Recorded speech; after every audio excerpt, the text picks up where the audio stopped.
Dzień dobry, witam w nowym odcinku.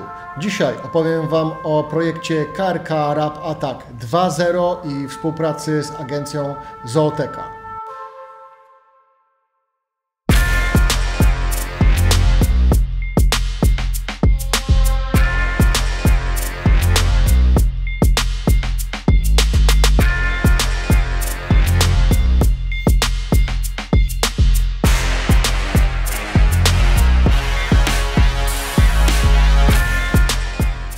Dla tych, którzy nie wiedzą, czym i kim jest agencja Zooteka, pokrótce wytłumaczę.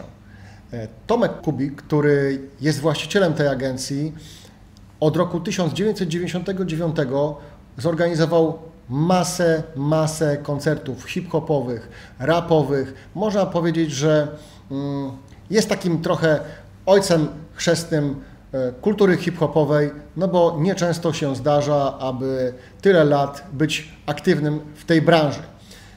W roku 2025, na przełomie z 2024, postanowił przy okazji Mistrzostw Świata DJ-ów, których również jest organizatorem, zrealizować płytę, projekt KRK Rap Attack 2.0, gdzie wyłoni artystów, muzyków na tę płytę, no i zorganizuje koncert promocyjny, który był tego finałem, ale jeszcze jest płyta winylowa, teledyski, dokument, który my jako 2M Media Group, czyli moja firma, realizowaliśmy. Jak przebiegała współpraca nad tym projektem? Dowiecie się już za chwilę. Z Tomkiem Kubikiem poznaliśmy się chyba lat temu z 15 przy okazji realizowania teledysków na jego Mistrzostwa Świata IDA w roku 2010.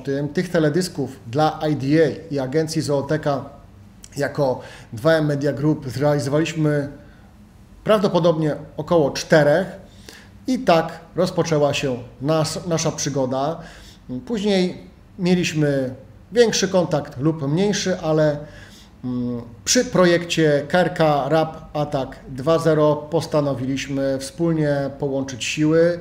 My jako 2M Media Group zrealizowaliśmy 3 teledyski, dokument filmowy, no i co jeszcze? Chyba tylko tyle, a może aż tyle. Jako 2M Media Group, prócz realizacji teledysków, od wielu lat zajmujemy się dystrybucją muzyki i zarządzaniem prawem autorskim w internecie. Dbamy o Content ID w serwisie YouTube i tutaj również pełnimy taką rolę. Zajmujemy się dystrybucją albumu KRK Rap Attack w wersji cyfrowej. Za wersję CD odpowiedzialną jest oczywiście Tomek, tak samo jak za winyl, czy za kasety, bądź wszystkie koszulki, czapki i całą otoczkę, która jest z tym związana. Pięknie, jesteśmy na miejscu i co ciekawe jest to, że dzisiaj mam na sobie bluzę. Wiadomo, co jedziemy robić, wiadomo z kim. Zooteka. Ta bluza ma już chyba z 10 lat. Tak. Mam ją chyba z okazji IDA 2012, tak mi się wydaje. Nawet nie pamiętam. A dziś jedziemy realizować pierwszy teledysk z Boskim Romanem na płytę KRK Rap Attack. Szczerze mówiąc, dla mnie osobiście była to niesamowita przygoda.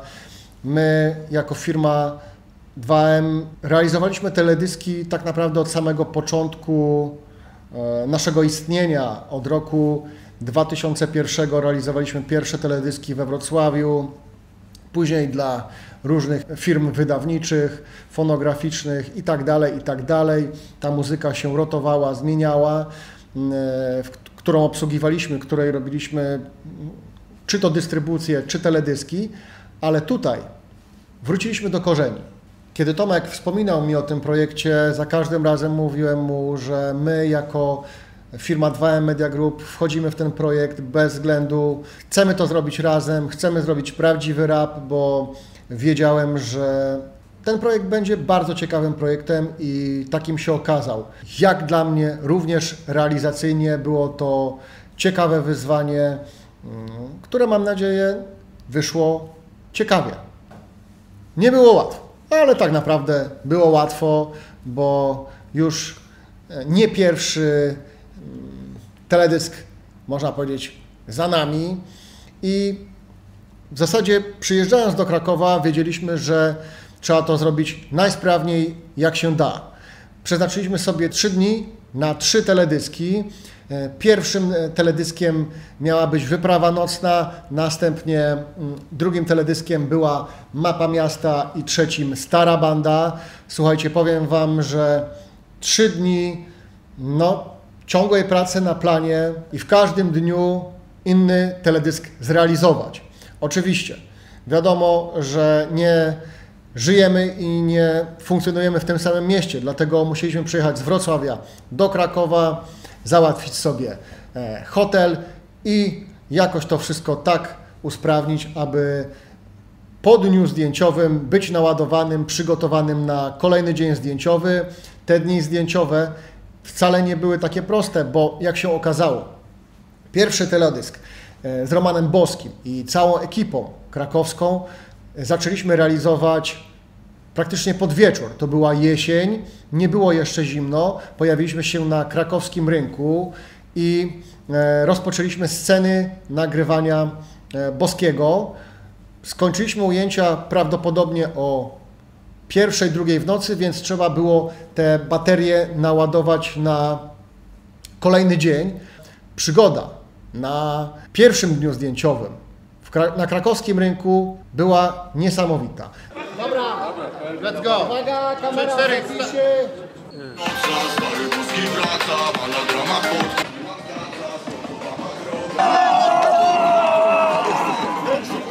Bardzo mi się podobało to, że po 25 latach tak jakby stara gwardia z tymi młodszymi raperami mogła pojawić się na teledysku i wspierać to całe przedsięwzięcie.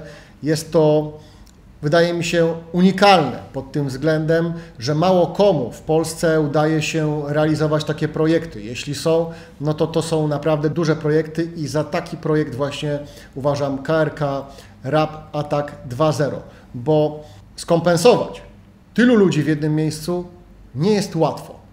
Organizacyjnie, technicznie, wszystkim dogodzić. Super sprawa, ale sprawą świetną jest też to, że ci ludzie mają okazję jedni się poznać, a drudzy przybić ponownie piątkę po 20 latach.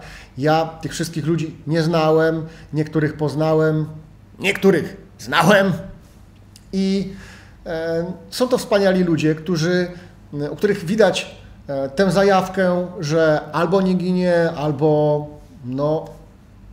jest jakiś nowy raper i w nim ta zajawka dopiero wzrasta, ma pełną moc, taki trochę new school.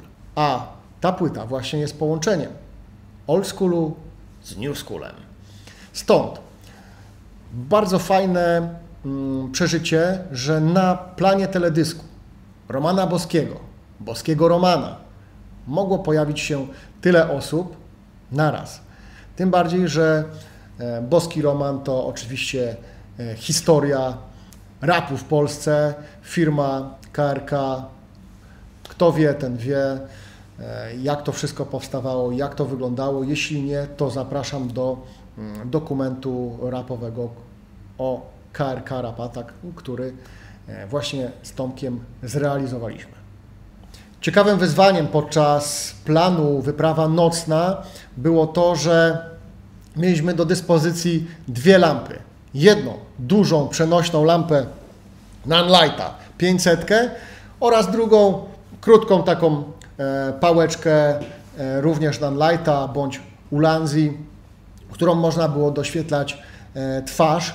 Wiedzieliśmy, że będziemy chodzili po rynku, więc nie było technicznej możliwości przemieszczania się z wielką ilością sprzętu. Nie mieliśmy tym razem pozwolenia na wjazd na rynek samochodem, jak to kiedyś bywało przy okazji Mistrzostw Świata IDA, przy realizacji teledysków do Mistrzostw Świata IDA. Także lampa w dłoń, no i nie było lekko, no bo wiadomo, ciężar na plecach. Tutaj trzeba trochę reżyserować, tu się ktoś coś pyta, tu kogoś czas goni i tak dalej, a jeszcze trzeba wymyślić ujęcie, a to ujęcie zdublować i tak dalej. Wydaje mi się, że jak na taki freestyle teledyskowy, wiadomo, że trochę rzeczy mieliśmy zaplanowanych, że przyjadą deskorolkarze, że przyjadą chłopaki na hulajnogach, którzy swoją drogą robią bardzo fajne triki i mają zajawkę, co w tym wszystkim właśnie jest super. Nie tylko raperzy mają zajawkę, nie tylko realizatorzy, nie tylko Tomek, który no, jest agencją i się tym zajmuje, ale też właśnie czy skejci, deskorolkarze, czy chłopcy, panowie od hulajnóg. Ja poczułem się trochę, jakbym cofnął się do lat takiej mojej młodzieńczej zajawki, kiedy to realizowałem pierwsze teledyski. Tak jakby wskoczyłem do tego basenu pełnego super klimatu rapowego i z wielką zajawką też realizowałem ten projekt. Był w tym freestyle, niezupełny, ale wiadomo, no nie znam Krakowa aż tak dokładnie i musieliśmy szyć na bieżąco. Uważam, że wyszło to całkiem fajnie i nigdy wcześniej akurat z Romanem Boskim nie miałem okazji współpracować, więc tym bardziej cieszyłem się, że można robić projekt, można powiedzieć, że z legendą rapu w Polsce i to też było fajne, bo lubię współpracować z ludźmi, którzy są profesjonalistami w swoim fachu, robią wiele lat coś i też się na tym znają i można powiedzieć zjedli na tym zęby, stąd jak widać współpraca była bardzo owocna. Ogólnie cała realizacja teledysków to zobaczcie jaki jest przekrój od Romana Boskiego Romana, legendy, poprzez mapę miasta, w której są nowi raperzy z pełną mocą, z pełną energią, po starą bandę, którzy w Krakowie są już znani od wielu, wielu lat i powrócili, aby kontynuować ten projekt, ten produkt. Więc przekrój jest świetny, uważam. Bardzo fajnie zostało to zaplanowane, więc realizacja tak skrajnie 3 osobliwych utworów, dlaczego by nie? I można zaczerpnąć trochę new schoolu, trochę old schoolu i tego takiego lekkiego, starego hardcore'u, melanżu krakowskiego. Światło, temperatura, wszystko nam przypasowało, więc co tu dużo mówić. Roboty było trochę miejsc, szczególnie na mapie miasta mieliśmy do poprzerzucania się i to zajęło nam głównie sporo czasu, ponieważ no wiadomo, realizując coś w godzinach pracy są korki i tak dalej, więc to nam sporo czasu zabrało, ale uważam, że zdjęcia wyszły bardzo fajnie. Fajnie, że na przykład Arson wziął ze sobą racę na teledysk, że wziął maskę. To wygląda trochę hardkorowo. No tak bardzo mi się podoba ten obrazek. Jest fajny. Zresztą wydaje mi się, że każdemu artyście, nie chciałbym mówić nieskromnie, ale zrealizowaliśmy fajne zdjęcia, bo wyciągnęliśmy z tych miejsc, w których byliśmy umówieni, bardzo fajne zdjęcia. Fajnie zostało wykreowane tam światło z kadrem. Sławek zrobił bardzo dobre zdjęcia i ten projekt jest taki, jaki powinien być. Uważam, że jak na możliwości, które mieliśmy techniczne, to naprawdę zrobiliśmy coś. Każdy z raperów w utworze Mapa Miasta zrobił super zwrotkę. Bardzo fajny jest ten utwór, bardzo dynamiczny, bardzo energiczny i te zwrotki są naprawdę bardzo dobre. Jest to projekt, jest to singiel, który tak naprawdę bardzo fajnie obrazuje New School krakowski. Stara banda to kolejny dzień zdjęciowy. Wyobraźcie sobie, że już jesteście praktycznie 2 dni na ciągłym planie i teraz na trzeci przychodzicie sobie na starą bandę i jest to całkowicie zmiana klimatu. Pojawiają się oldschoolowcy, ci, którzy zapoczątkowali scenę krakowską, chodzili na imprezy w latach 90., w 99 roku, w 2001 roku i tak dalej. To też można powiedzieć, że są pionierzy stylu, bo ja wiem, jak to wyglądało we Wrocławiu i znów miałem takie zderzenie świata, jak to wyglądało w Krakowie, bo ja sam nie słyszałem o tym, jak powstawał dokładnie rap w Krakowie. Oczywiście znałem firmę, no i co tam się mniej więcej dookoła działo, ale nie znałem wszystkich tych raperów. Wiem, co się działo we Wrocławiu, no, ponieważ tutaj istnieję i tutaj działam na tym rynku.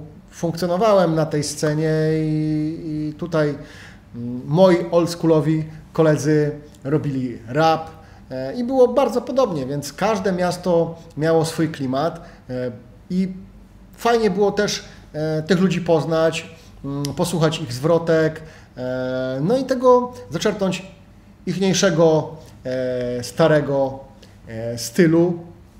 Teledysk, wiadomo, też był z przemieszczaniem się z miejsca w miejsce, co ponownie zabierało nam dosyć sporo czasu, ale tak naprawdę w tym wszystkim liczyła się fajna zajawka, fajna zabawa, jak za tamtych lat. Wydaje mi się, że nie chodziło tu o jakieś spektakularne ujęcia i wielki plan teledyskowy, ale bardziej, żeby pokazać właśnie ten klimat rapu, zajawki z dawnych lat, co wydaje mi się, że zostało fajnie pokazane i jeżeli ktoś oglądał te 3 teledyski, to na pewno zobaczy różnice pomiędzy nimi, różnice w stylu i klipowym, i rapowym. Jeżeli realizujecie takie projekty, to wiecie, że no nie jest to łatwe, chociażby ze względu na regularne jedzenie. Jedyne czasem, o czym się marzy, to zjeść coś fajnego, a pozostaje nam w szybkim tempie zjedzenie kebaba bądź hot doga. Kebab to już w ogóle jest, wyobraźcie sobie, no taka nagroda po całym dniu, można by powiedzieć, bo no chyba, że jest jakaś taka dłuższa przerwa, że można zamówić, poczekać te 10 minut, ale to się raczej nie zdarzało na tych planach. No jednego kebaba zjedliśmy wieczorem po realizacji wyprawy nocnej. Tym razem najlepszej, jak to mówi Boski. Jak dla mnie cały ten projekt był realizowany w bardzo fajnej atmosferze. Nie było żadnej spiny.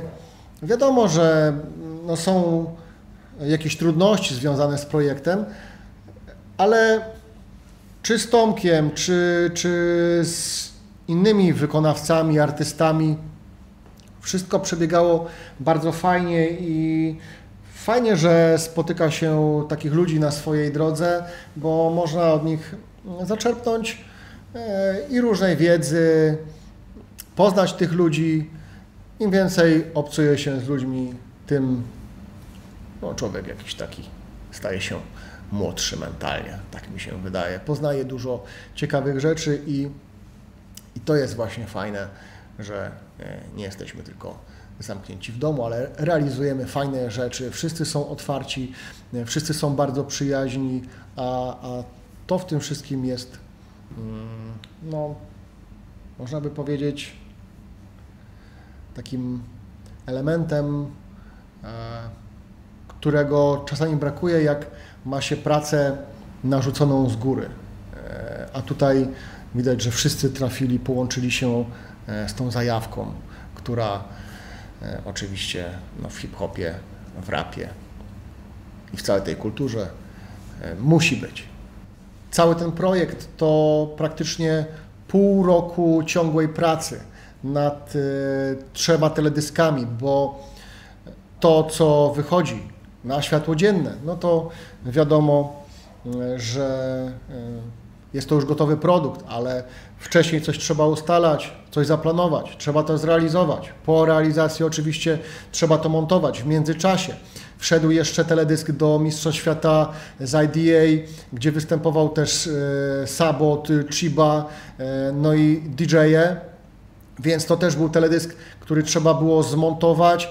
Podkręciliśmy to wszystko właśnie, to wydarzenie teledyskiem do IDA i cały czas przez pół roku trzeba było pracować nad projektem, co było właśnie też, wydaje mi się, takim ciekawym wyzwaniem. Wiadomo, że każdy projekt po jakimś czasie męczy, ale to jest takie pozytywne zmęczenie i jak już zamyka się projekt, to mówi się super, fajnie, że go zrealizowaliśmy i że wyszło to świetnie. Po 3 teledyskach nastał czas na koncert premierowy z Mistrzostwami Świata DJ-ów, gdzie też pojawiliśmy się z kamerą, uwieczniliśmy to wydarzenie. Zresztą już wtedy wiedzieliśmy, że będziemy realizowali dokument. Zresztą ten dokument był w planach jeszcze przed realizacją teledysków, ale tutaj cały czas nie wiedzieliśmy, jak to ugryźć. Po koncercie premierowym mówimy, dobra, dopnijmy ten projekt do końca.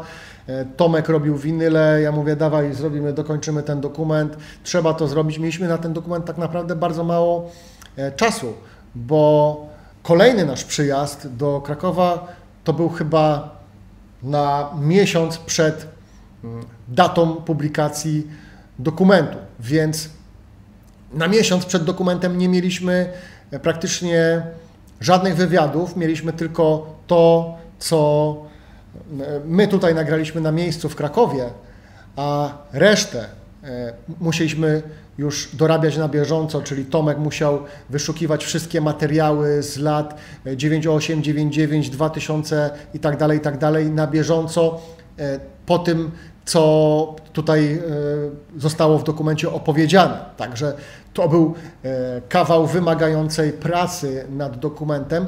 Mam nadzieję, że zapisaliśmy trochę tej historii Krakowa już na zawsze, po to, żeby te następne pokolenia, które być może będą zainteresowane historią, jak to wyglądało kiedyś, jak wyglądały początki rapu, żeby się dowiedziały, bo rap w obecnych czasach zmierza w stronę popkultury pomieszanej jeszcze z innymi stylami i gatunkami muzycznymi, niekoniecznie tak jak to Roman Boski powiedział, takimi, co było kiedyś i może ktoś będzie zainteresowany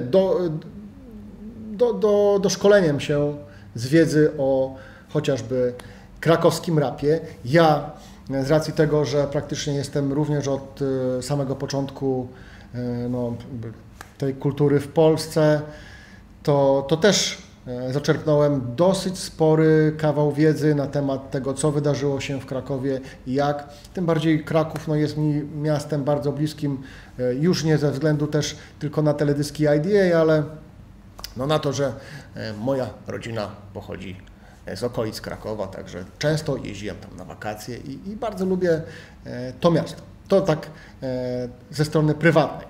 W każdym razie fajnie zapisywać historię, fajnie robić ciekawe projekty, niekoniecznie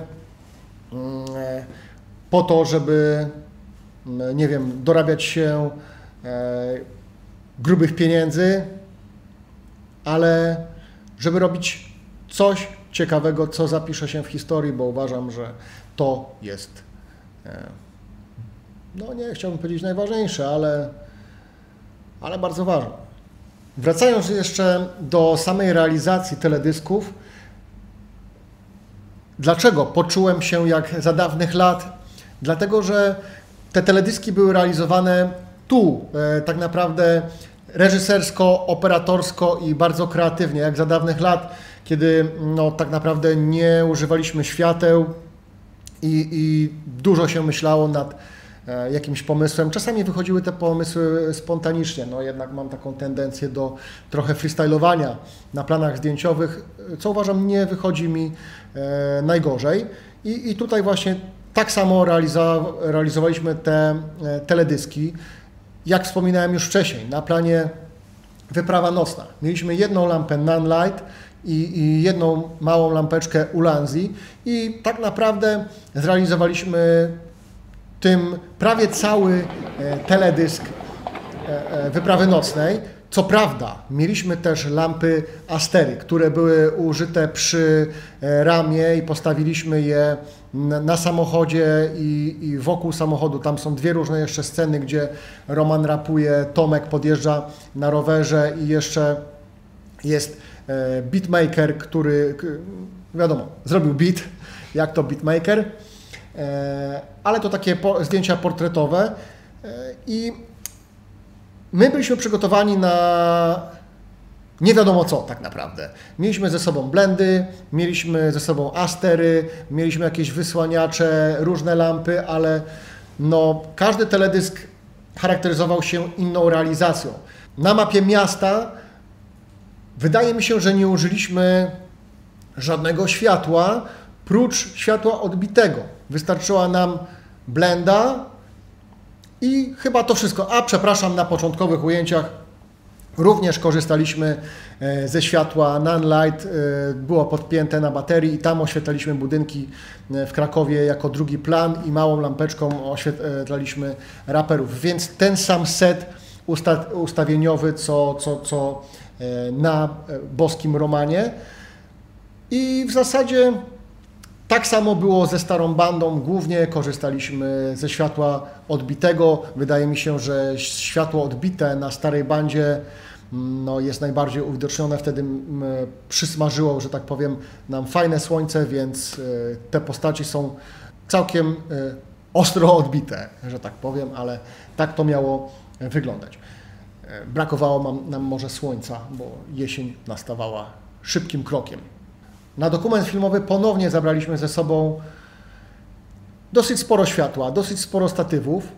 Tam niestety mieliśmy mało miejsca, więc musieliśmy bardzo kombinować ze światłem. Za raperem postawiliśmy asterę, oczywiście daliśmy jedną lampę przez dyfuzję jako światło kluczowe, z drugiej zrobiliśmy kontrę i musieliśmy sobie jakoś radzić. Więc tam ten plan, no nie wiem, może nie wydaje się jakoś mocno oświetlony, ale tak naprawdę trochę lampeczek tam użyliśmy, tak żeby to wyglądało fajnie i niezbyt efektownie, tylko tak jak ma być do wywiadu, bardzo delikatnie. Uważam, że wyszło to fajnie. Uważam, że warto robić ciekawe projekty i powtórzę po raz kolejny. Ten projekt, KRK Rap Attack, mimo że był wymagający, może, że dla niektórych nie wyglądał na wymagający, to takim był. I ja ze swojej strony realizacyjnie mogę powiedzieć, że lubię takie projekty. Ciągną się przez pół roku, a może ciągną się to jest złe określenie. Trwał, bo tak naprawdę intensywność wypuszczania teledysków przed koncertem, mistrzostwami IDA, to było duże tempo, to już wiedzieliśmy w styczniu, że trzeba realizować dokument. I cały czas czuło się takie napięcie na plecach.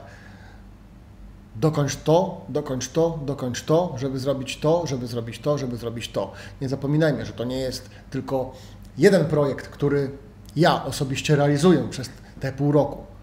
To jest jeden projekt z kilku, które cały czas gdzieś trwają i no bardzo się cieszę, że ja mogłem w tym projekcie uczestniczyć, że my jako firma 2M Media Group mogliśmy też w tym projekcie uczestniczyć. Chyba wszystko już powiedziałem wcześniej. Liczy się zajawka i to, że coś się robi. Nie zapominajcie o tym, bo to jest właśnie rap. Dla mnie to był projekt jeden z pierwszych pracując w tej firmie i dla mnie to na pewno było nowe, ciekawe doświadczenie, w którym mogłem sobie czerpać jakieś nowe doświadczenia na planie. Czy to było dla mnie trudne? Jako operator raczej nie, bo jednak ja sobie robiłem tylko to, co miałem robić, swoją robotę, a resztę całej organizacji i tego wszystkiego to robili chłopaki, tutaj Marcin, Tomek, więc dla mnie to było bardziej ciekawe niż trudne. Dlaczego warto robić takie projekty, czy warto w ogóle robić takie projekty? Ja uważam, że tak, bo po pierwsze na pewno warto robić takie rzeczy jak muzyka, bo to dla mnie na przykład jest wielkie źródło inspiracji i energii jako dla osoby twórczej, czy w ogóle jako dla człowieka. Po drugie, czy warto robić takie rzeczy jak na przykład część wizualna, takie jak teledyski, na pewno też trzeba robić, bo to dodaje dodatkowy klimat do całej atmosfery, do całej postaci, nie wiem, artysta, więc to też warto robić. Czy warto robić takie projekty jak, nie wiem, KRK Rap Attack, czy dokument taki o krakowskim rapie, czy w ogóle o rapie tam polskim, czy o jakimkolwiek innym.